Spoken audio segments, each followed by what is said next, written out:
हे ठाकुर जी। भाभो। हाँ भाभो। क्या है? भाभो, थारे से एक बात करनी है। रे अपनी भाभो से बात करने के लिए भी अब थारे को पूछना पड़ेगा? बोल छोरा, क्या बात है? भाभो वो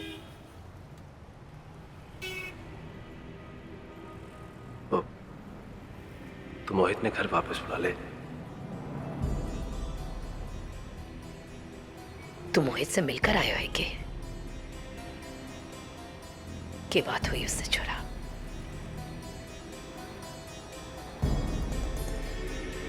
हाँ बाबू, मैं मोहित से मिलके आया था। मैं और विक्रम गए थे। बाबू, वो जहाँ पे रह रहे हैं ना, वो लोग भले ही बहुत अच्छे हैं। ये बाइक मेरे भाई की है, और केवल भाई नहीं, माँ भी है उस घर में मेरे, जो मुझे खाना परोसने से पहले ये नहीं पूछती कि तूने कितना कमाया।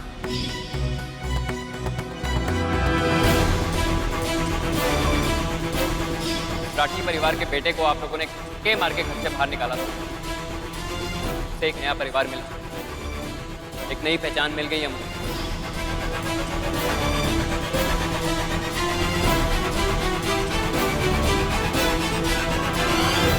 इसलिए कह रहा हूँ बाबू कि अगर हम प्यार से उसे सब मिलकर समझाएंगे ना, तो जरूर समझ आएगा। छोटा है, मैं डांट कर समझाऊंगा ना उसे। छोरा, जब दवा इंसान ने जहर लागने लग जावे ना, तो मालिक ही उसका रखवाला होवे।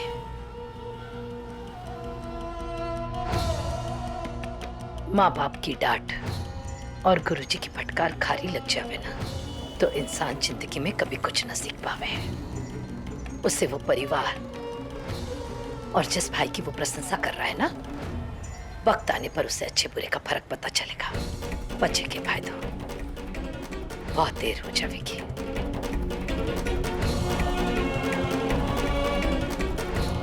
चल छोरा, घर आ चला।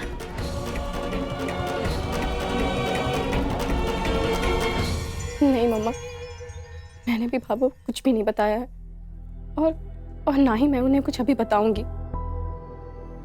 नहीं मम्मा, बहुत हो गया मान सम्मान, और नहीं, अब मैं छोटी जेठानी जी को नहीं छोड़ूंगी। मम्मा, उन्होंने मेरा पार्लर बंद करवा दिया, पूरे दुनिया के सामने मेरी इज्जत की धज्जियां उड़ी, मोहित का जॉब चला गया। मैं मानती हूँ घर वालों ने साथ दिया, पर उनके सामने शर्मिंदगी तो मुझे हुई ना। मम्मा, ये दिन कैसे काटे हैं मैंने, ये सिर्फ मैं जानती हूँ, पर अब ये दिन वो देखेंगी। बहुत रुला लिया उन्होंने मुझे, पर अब और नहीं। अब मैं उनके दर्द में अपनी खुशी जरूर मनाऊंगी। मम्मा, मैंने कुछ डिसाइड किया है।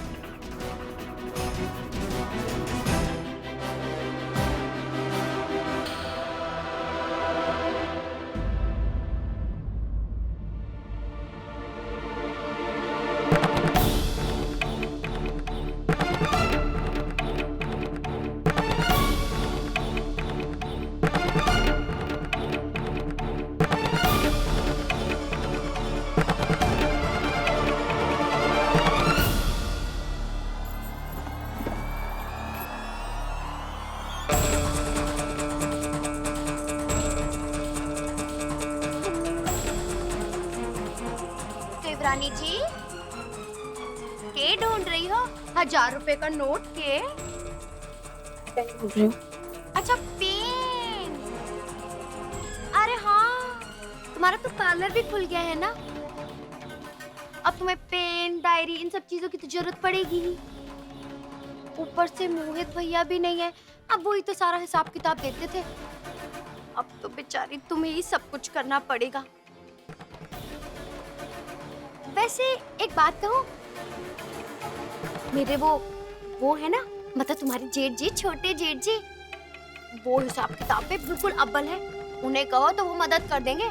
नहीं छोटी जेठानी जी, अब हिसाब करने की बारी तो मेरी है, और वैसे भी मुझे भी तो सबको साबित करना है कि मैं भी इस लायक हूँ कि मैं अच्छे से हिसाब किताब कर सकूं। बिल्कुल सही कहा। वो कहते हैं ना, अब भाई अपना काम उसी को साजे, दूजा करे तो उल्लू लागे। बिल्कुल सही। ये लो, ज्यादा मत ढूंढो, ये लो। अरे जब मैं हूं ना तो तुम्हें ढूंढने की कोई जरूरत ही नहीं है। ये लो, पकड़ो। और इसे रखना, वापस मत करना, तुम्हारे काम आएगा। हमारी तरफ से समझना, वो क्या कहते हैं अंग्रेजी में, कीप इट, वो है, ठीक है। हो सकता है ये पेन तुम्हारी किस्मत ही बदल दे। क्यों? जेठानी जी, आज तक आपने मेरे लिए जो कुछ भी किया है ना, उसे मैं कभी नहीं भुला सकती।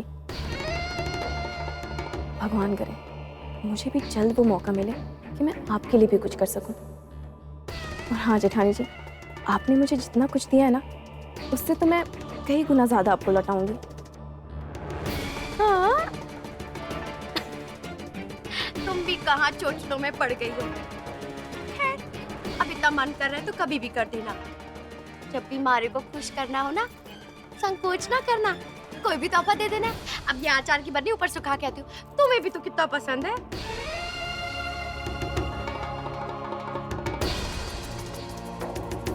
तो सही कहा आपने छोटी जेठानी जी, मैं आपका एहसान आप ही के तरीके से चुकाऊंगी। ये पेन किस्मत जरूर बदलेगी, मेरी नहीं आपकी। ये संध्या बीननी की मदद के वास्ते पर्चे छपवाए, लोगों ने ऐसे ही फेंक दिए।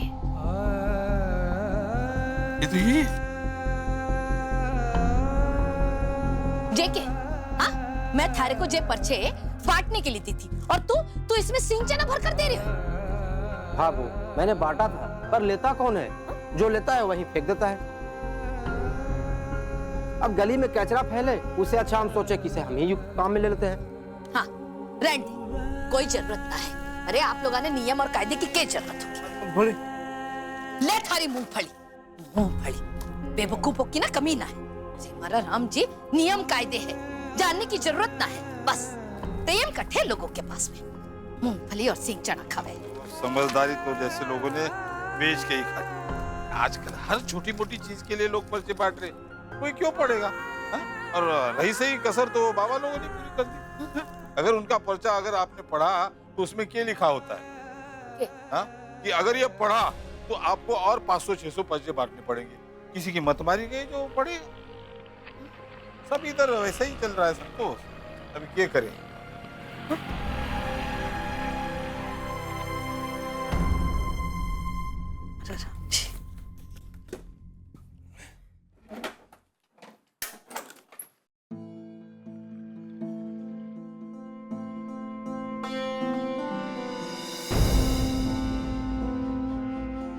कट गया था छोरा। मैं वो मिठाई देने गया था ना, वहीं से आ रहा हूँ।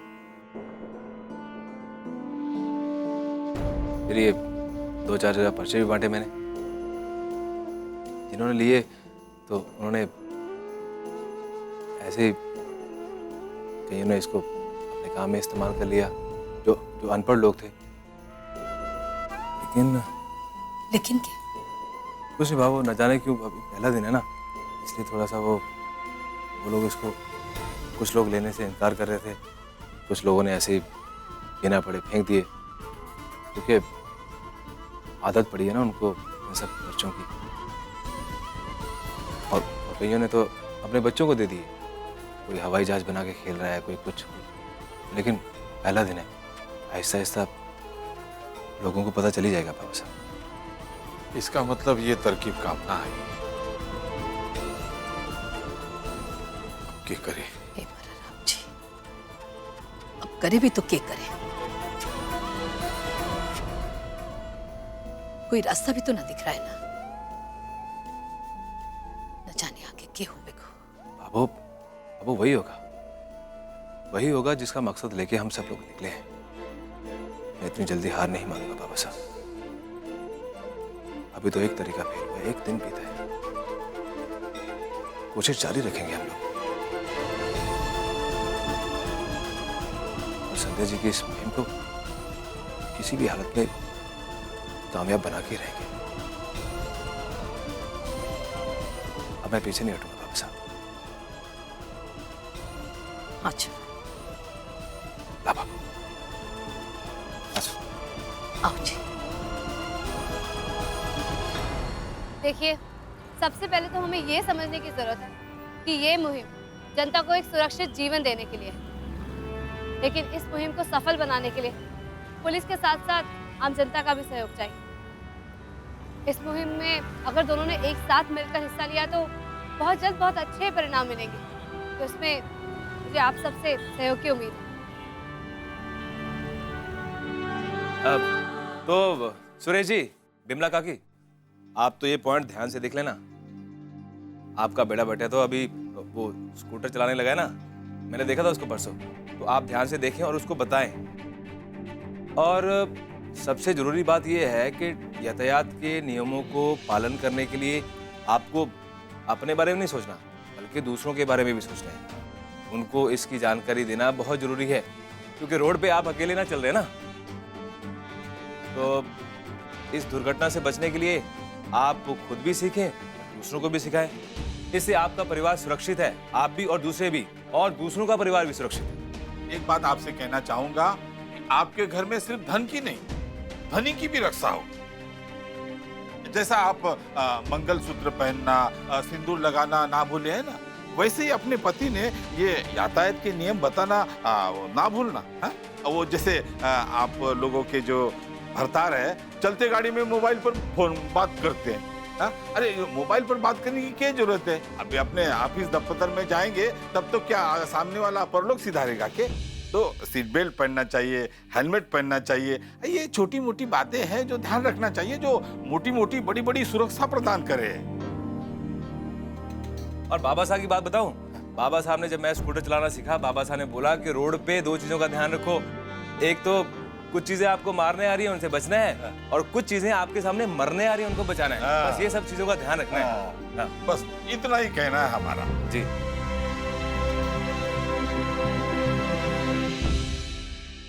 यातायात पुलिस पुष्कर, अगर आप नहीं चाहते कि इस रिक्त स्थान में आपका चेहरा दिखे तो यातायात के नियमों का कड़ाई से पालन करें।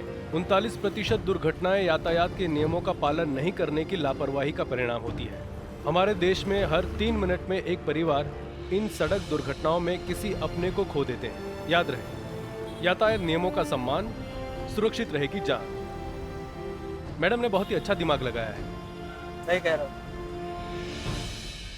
ये देखिए, ये है रानी मुखर्जी स्टाइल। देखिए कितनी फूटती साड़ी है ना? अरे आपको ना पहना कर दिखाती हूँ। ये देखिए, पहन के दिखाती हूँ। ये देखिए, और ये देखो कितनी सुंदर लग रही है। तो पैक कर दूं? बहुत सुंदर है। कितने की है ये? एक बात बताऊं, अगर आप कोई बाहर एसीपीसी टीसी वाली दुकान पे जाओगे ना, तो मरे वो 8 या 10 हजार रुपए ऐसे ही रेट लगा देते हैं। लेकिन मैं आपसे थोड़े ना लूंगी, तो मैं तो ना आपको सच बताऊं, कम ही दूंगी, डिस्काउंट तो जरूर दूंगी। मैं तो 6000 रुपए में दे दूंगी, ठीक है ना? ले लूं जी? ठीक है, ले लो। मैं पैक कर देती हूँ। हाँ। अरे भाई साहब, ये बाइक आपकी है? जी जी, मेरी है। बहुत बढ़िया है, धन्यवाद। तो एक बात बताइए, मतलब आप जब चलाते हैं बाइक लेके जाते हैं कहीं भी मार्केट मुर्केट में, हेलमेट पहनते हैं आप? जी अभी ऐसी गर्मी में कौन हेलमेट वेलमेट पहनता है? अच्छा, तो मतलब आप हेलमेट नहीं पहनते? नहीं। भाई साहब, एक सवाल पूछूं आपसे, थोड़ा पर्सनल हो जाएगा, मतलब बुरा तो नहीं लगेगा आपको? बताइए। आप प्यार के बारे में क्या जानते हैं? नहीं, बस माँ बाप ने लड़की ढूंढ दी और हमने शादी कर ली। बस प्यार के बारे में आप इतना ही जानते हैं? अच्छा। तो बहन जी, मैं बुरा मत मानिएगा, पर आपके जो पति है ना, प्यार के बारे में कुछ नहीं जानते। अगर आप अपनी बीवी से आप इतना प्यार करते होते तो आप उनकी कदर करते। ये जो उन्होंने मंगलसूत्र पहना है उसका ख्याल रखते। तो ये साड़ी तो ये तब पहनेंगी ना जब आप जिंदा रहेंगे। अरे अजीब ही दुकानदार है, ये कैसी बात कर रहा है? चलिए। नहीं, मेरे पास बस एक मैं बैठी ना, मैं थोड़ा मुंह पे बोल देता हूँ, पर मैं प्यार से समझाता हूँ। मेरा कहने का मतलब था ये था कि ये जो आप साड़ी खरीद रही हैं भाभी जी, अगर भगवान ना करे कल कोई इनका एक्सीडेंट हो गया या ये घर तक ना पहुंच पाए, तो क्या आप ये 6000 रुपए की साड़ी पहनेंगी? भाई साहब, ये आप कैसी बात कर रहे हैं? वही मैं आपको समझाना चाह रहा हूँ भाई साहब, भाभी जी, कि सर की गर्मी बर्दाश्त कीजिए पर हेलमेट पहनिए। अगर आप अपनी बीवी से सच्चा प्यार करते हैं तो। अब आपको समझ आया मैं क्या कहना चाह रहा हूं? ये बिल्कुल सही कह रहे हैं भाई साहब, आप फिक्र मत कीजिए। ये मैं आपसे वादा करती हूँ कि अगली बार ये हेलमेट के बगैर नहीं निकलेंगे। आ गई भाभी जी की बात समझ में? जी भाई साहब, अब मैं हेलमेट पहनकर ही निकलूंगा।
अरे वाह काना, आज तू खुश हो जा।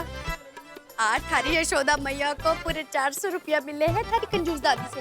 अरे बड़ी मुश्किल से ये सब्जी वाला थैला मारे हाथ पे आया है। 340 रुपए की तो सब्जियां खरीदूंगी और 60 रुपए की ना चाट खा के जाऊंगी। कम से कम 3 प्लेट तुम्हारी बनती है, 20-20 रुपए की एक होगी। हाँ किससे लूं?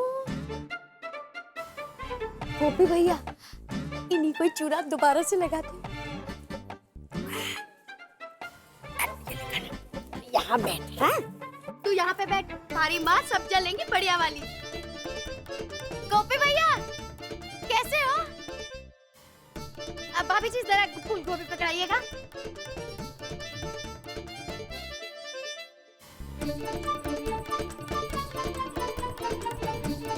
अरे भाभी जी क्या कर रही हैं यहाँ पे?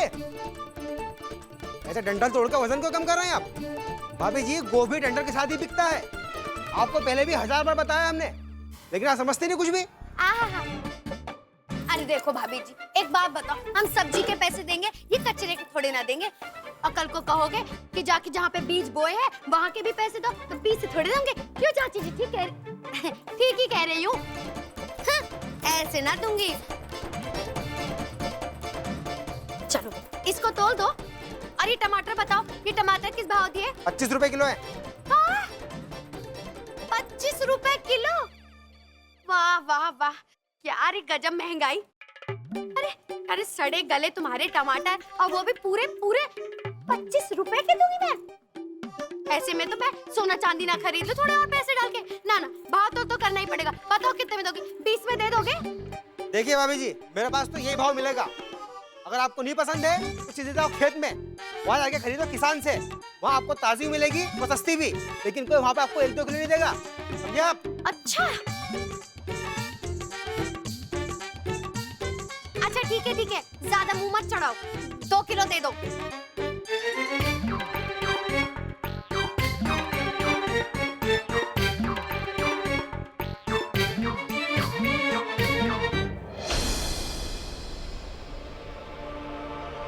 चलो नींबू तो मुफ्त के मिल गए। क्या कर रहे हैं भाभी जी यहाँ पे? आखिर आप अपनी पुरानी हरकत को उतारी आई ना। वो नींबू निकालो बाहर। नींबू? या तो उसका दाम चुकाइए आप। कौन सी नींबू की बात कर रहे हो भाई जी? वही नींबू जो आपने अभी अभी यहाँ से चुपके से उठा के अपने झोले में डाले हैं। कौन सी नींबू? अरे हमारे पहाड़ी वाले बाबा श्राप देंगे तुमको अगर ऐसे बोलोगे। अरे कोई नींबू ना चुराए, देख लो अब नींबू है, दिए थे। अरे हाँ, ये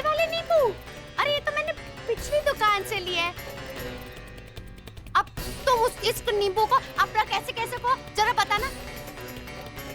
नाम लिखा है कहीं कहीं निशानी बना दी है क्या? ज्यादा मारे को चोर चोर ना कहो। हाँ मारे नींबू है क्यों कहना है ना। अच्छा भाभी जी आपके तो हाथ जोड़े, गलती हुई हमसे, आपसे बहस करी हमने। क्या सामान खरीदना, खरीदो जल्दी और जाओ यहाँ से आप। हाँ तो मैं कौन सा पूरा दिन गुड़ की तरह ही चिपकी रहूंगी? हमारी सब्जियों का जितना हिसाब है वो मुझे बता दो। अब मुफ्त में कोई चीज ना लूंगी, पीसे देके दाम देके तब लूंगी। जल्दी से करो। और 1 किलो टमाटर दे दो, ये वाले बढ़िया वाले टमाटर देना।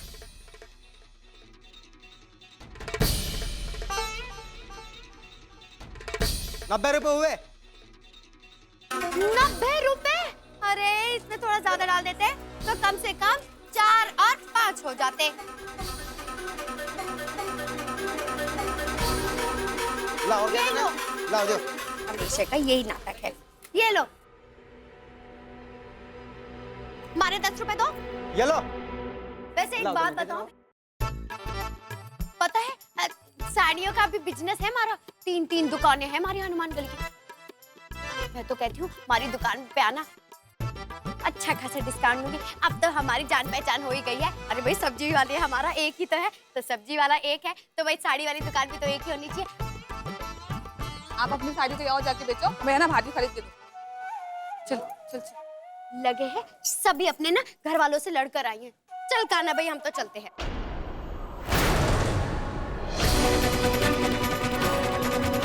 काना? काना कहाँ गया?